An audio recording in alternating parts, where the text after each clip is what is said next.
بسم الله الرحمن الرحيم.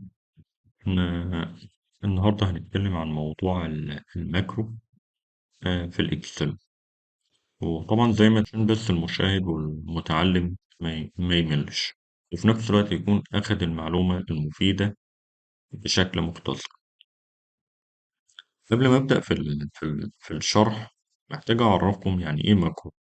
الماكرو باختصار لو أنا عندي عمليات يومية أو عمليات متكررة بقوم بيها بشكل متكرر، فالعمليات دي بتاخد خطوات متعددة. ممكن الماكرو يسجلها لي ويخليني أعملها بشكل مختصر أو بضغطة زر واحدة، إن أنا أقدر أسجل أو إن أنا أقدر أنفذ نفس العملية دي. يبقى إذا الماكرو هو بيسجل خطوات نقوم بعملها بشكل متكرر.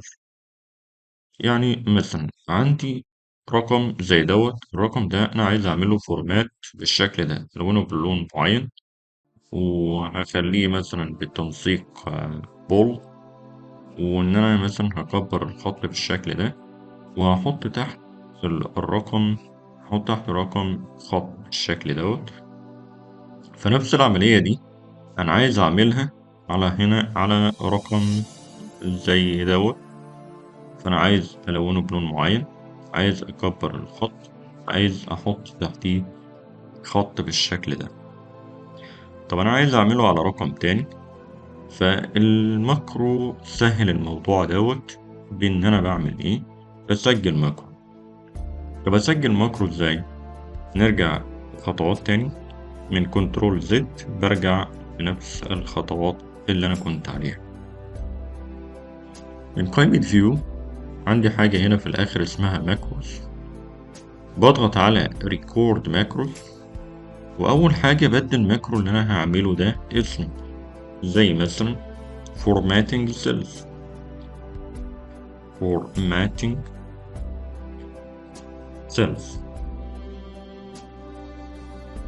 أول حاجة وأنا بكتب الاسم في ماكرو مش بيقبل الاسم يكون فيه مسافات،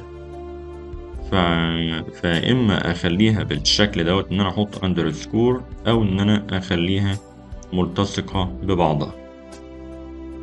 وهنا بيقول لي شورت كات كي يعني أنا عايز أحط مفتاح مختصر للماكرو اللي أنا هعمله، بحيث لما أضغط على المفتاح يقوم بتنفيذ الماكرو.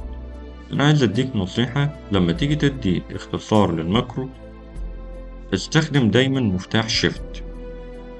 ليه مفتاح شيفت؟ عشان احنا عندنا اختصارات كتير في الماكرو او اختصارات كتير في الاكسل، زي كنترول اس بيعمل سيف للملف، كنترول سي بيعمل كوبي، كنترول في بيعمل بيست، وهكذا.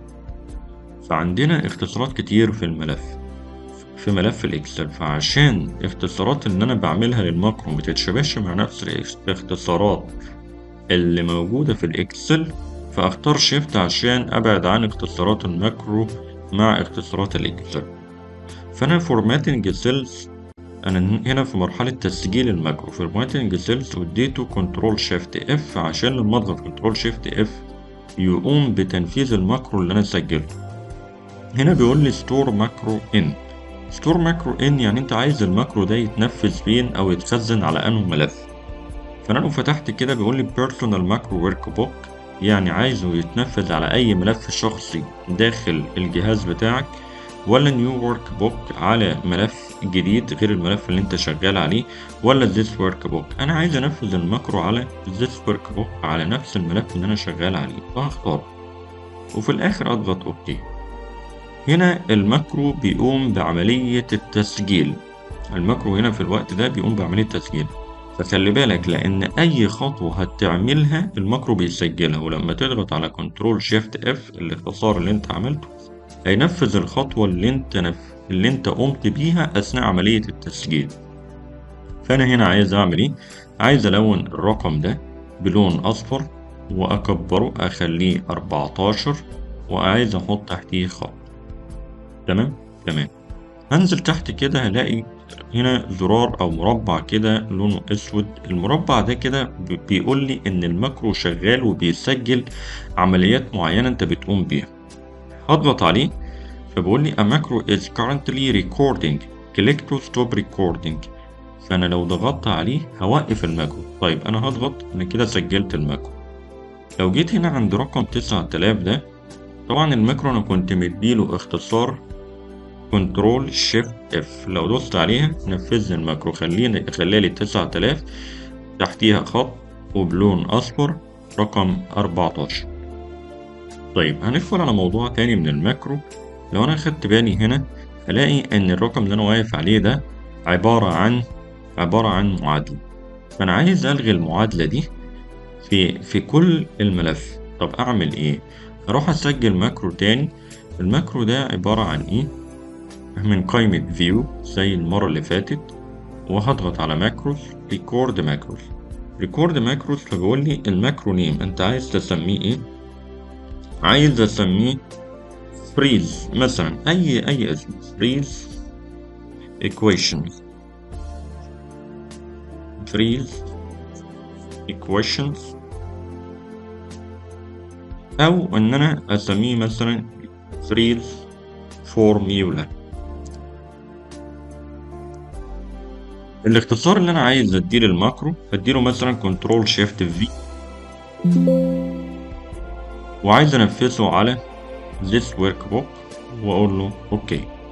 هنا الماكرو بدأ عملية التسجيل، فخلي بالك ما تنفذش أي إجراء غير الإجراء اللي أنت عايز الماكرو يسجله. فأنا هعمل إيه؟ أنا هقف على الرقم اللي أنا عايز أجمد المعادلة بتاعته، وأروح أعمل له كوبي، وأروح هنا على بيست أقول له بيست فاليو. أنا لو بصيت هنا هلاقي الرقم اتجمد، وأقول له مثلا لونهولي بلون أحمر.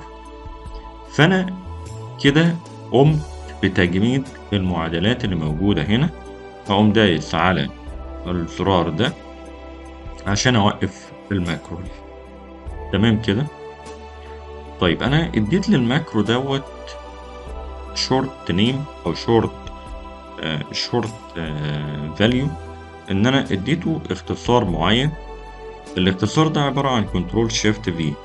لو أنا جيت حددت الأرقام دي كده بالشكل ده وضغطت كنترول شيفت في، هلاقي الأرقام دي اتجمدت والمعادلات بتاعتها اتلغت. لو وقفت هنا هلاقي إن هنا في معادلة كنترول شيفت في اتجمدت. طب هنا لو وقفت على 19 وضغطت على الاختصار الأولاني كنترول شيفت اف، هلاقيه اداني رقم البولد. أنا مش عايز أطول عليك النهاردة، ويعتبر ده كده الماكرو بشكل كبير، وهنخش بعد كده في المراحل اللي جاية على أكواد الماكرو وإن أضيف زر للماكرو وهكذا. شكرا، وهستأذنك متنساش تعمل سبسكرايب للقناة وتضغط لايك للفيديو عشان تشجعنا إن احنا نقدم فيديوهات أكتر. السلام عليكم ورحمة الله وبركاته.